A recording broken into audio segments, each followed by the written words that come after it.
అనుదినం దేవునితో.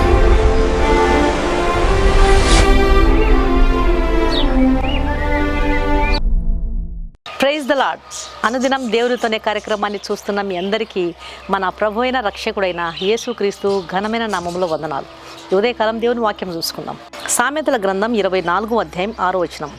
ఆలోచన చెప్పువారు అనేకులుండుట రక్షణకరము. ఒక స్త్రీ తన ఇంటిలో ఒక అందమైన చిలుకను పెంచుకుంటూ ఉందంట. అయితే ఆ చిలుక అప్పుడప్పుడు దగ్గుతూ ఉన్నట్లు శబ్దం చేస్తూ ఉండేదంట. దీనికి ఏమైందా, ఏ అనారోగ్యం వచ్చిందా అని చెప్పి ఆ స్త్రీ ఆ చిలుకను తీసుకుని డాక్టర్ గారి దగ్గరికి వెళ్ళిందంట. డాక్టర్ గారు దానికి అన్ని పరీక్షలు చేసి ఏ జబ్బు లేదు అని చెప్పి ఆ స్త్రీతో అన్నాడంట. అప్పుడు ఆ స్త్రీ ఆ చిలుకను తీసుకుని ఇంటికి వచ్చిందంట. అది ఇంటికి వచ్చినప్పటి నుండి మళ్ళీ దగ్గడం స్టార్ట్ చేసిందంట. అప్పుడు ఆ స్త్రీ ఆ చిలుకను వేరొక డాక్టర్ దగ్గరికి తీసుకెళ్ళిందంట. ఆ డాక్టర్ గారు కూడా దానికి అన్ని పరీక్షలు జాగ్రత్తగా జరిగించి దానికి ఏ జబ్బు లేదు అని నిర్ధారించి చెప్పాడంట. అప్పుడు ఆ స్త్రీ డాక్టర్ గారితో అంటుందంట, మరి ఎందుకండి సార్ ఈ చిలుక రోజు దగ్గుతుంది అని అడిగిందంట.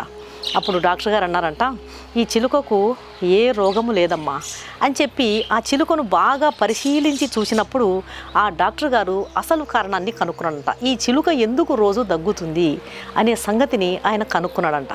నిజానికి ఆ చిలుకకు ఏ జబ్బు లేదు. అయితే ఆ చిలుకను పెంచుకుంటూ ఉన్నటువంటి ఆ స్త్రీ రోజు సిగరెట్లు కాలుస్తూ దగ్గుతూ ఉండేది. కాబట్టి తన యజమానురాల్ని రోజు చూస్తూ గమనిస్తున్నటువంటి ఆ చిలుక ఆమె దగ్గును అనుకరిస్తూ అది కూడా దగ్గడం మొదలుపెట్టింది. ఈ అసలు కారణాన్ని డాక్టర్ గారు ఆ స్త్రీతో చెప్పేసరికి ఆమె ఆశ్చర్యపడి అప్పటి నుండి ఆమె సిగరెట్లు కాల్చడం మానేసిందంట. ఆమె ఎప్పుడైతే సిగరెట్లు కాల్చేయడం మానుకుందో, ఆమె దగ్గడం మానుకుందో, ఆ చిలుక కూడా అప్పటి నుండి దగ్గడం మానేసిందంట. ఆ యజమానురాలు సిగరెట్ మానుకోవడానికి ఈ చిలుక అనుకరణ పరోక్షంగా సహాయపడింది.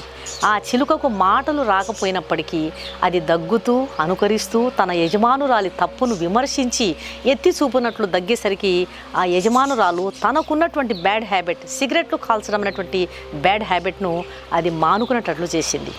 దేవుని బిడ్డలారా గమనించండి, మాటలు రాని చిలుక, ఒక చిన్న పక్షి తన యజమానురాలి దగ్గును అనుకరిస్తూ దగ్గుతూ అది విమర్శించినట్లు చూపుతూ యజమానురాలి చెడ్డ అలవాటును మానుకునేటట్టు చేసింది. సాధారణంగా మనిషి తన తప్పును ఒప్పుకోవడానికి ఇష్టపడడు. ఒకవేళ ఎవరైనా సరే అతని తప్పును ఎత్తి చూపినట్లయితే వారిని అసహించుకుంటారు, కానీ తప్పును మాత్రం సరి చేసుకోవడానికి అసలు ఇష్టపడరు.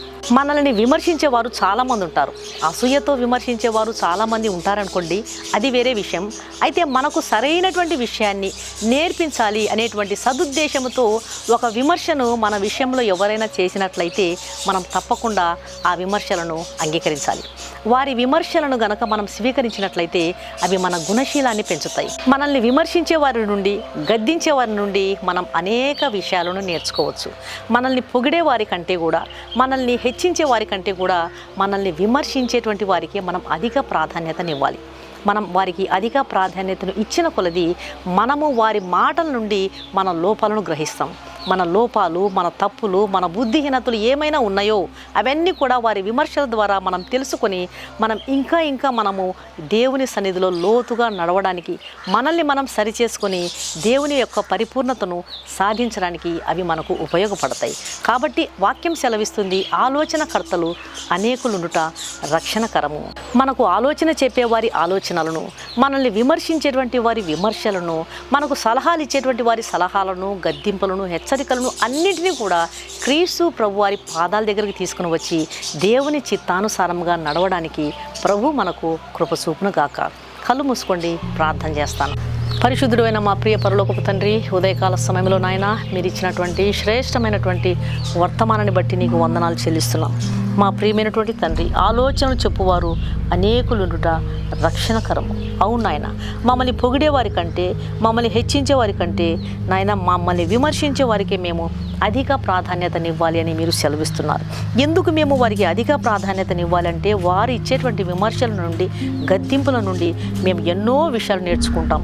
ఎన్నో విషయాలను, మా లోపములను మేము సరిచేసుకొని ప్రతి విషయంలో కూడా పరిపూర్ణులుగా ఎదగడానికి ఆ మాటలు మాకు ఉపయోగకరంగా ఉంటాయి. అయితే ఎవరు అసూయతో విమర్శిస్తున్నారు, ఎవరు మాకు మంచి నేర్పాలి, సరైనటువంటి విషయాన్ని నేర్పించాలని ఆశతో విమర్శిస్తున్నారు, మేము గమనించాలి, గుర్తించాలి. ప్రభువా మీరు సహాయం చేయండి నాయన.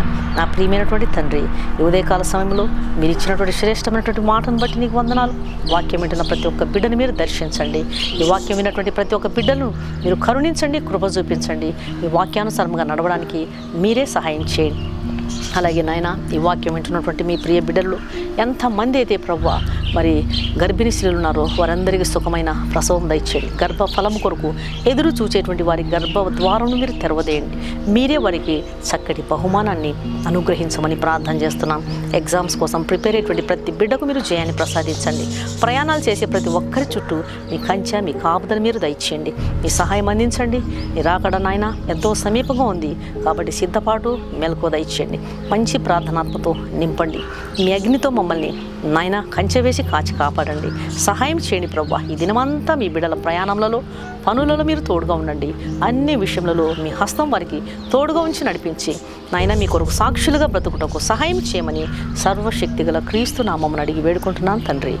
ఆమెన్. ఈ వాక్యం విన్నటువంటి ప్రియమైన దేవుని బిడ్డలారా, దయచేసి దేవుని వాక్యం అనేకులు విని మేలు పొందే విధంగా, ఆశీర్వదించబడే విధంగా, లోతైన భక్తిలోకి నడిపించబడే విధంగా దేవుని వాక్యాన్ని షేర్ చేయండి. ఎక్కడ దేవుని వాక్యం ప్రకటించబడుతుందో అక్కడ దురాత్మలు, పాపం అంతా కూడా విచ్ఛిన్నం చేయబడతాయి. కాబట్టి దేవుని వాక్యాన్ని షేర్ చేయండి, వ్యాప్తి చేయండి. అలాగే మీ ప్రార్థన అవసరాలను కామెంట్ సెక్షన్లో తెలియజేసినట్లయితే మీ కొరకు తప్పకుండా ప్రార్థన చేస్తాం. ఈ వాక్యం విన్న మీలో ఇంకా రక్షణ పొందని వారు ఎవరైనా ఉన్నట్లయితే దయచేసి క్రీస్తు ప్రభువారికి మీ హృదయాన్ని ఇవ్వండి. పాపులను రక్షించడానికి క్రీస్తు యేసు ప్రభువారు ఈ లోకానికి వచ్చినాడు. ఆయన పాపం లేని రక్తాన్ని, పరిశుద్ధమైనటువంటి రక్తాన్ని కలువరి శిలువలో గార్చినాడు. యేసు రక్తం ప్రతి పాపం నుండి మనలను కడిగి శుద్ధీకరిస్తుంది. ఆయన రక్తంలో కడుగుబడితేనే ఒక పాపికి రక్షణ, నిరీక్షణ, పాప క్షమాపణ, నిత్య జీవము దొరుకుతుంది. కాబట్టి ఆయన ఇచ్చే ఉచితమైన రక్షణను స్వీకరించండి. ఆయన ఇచ్చే ఆహ్వానాన్ని తృణీకరించవద్దండి.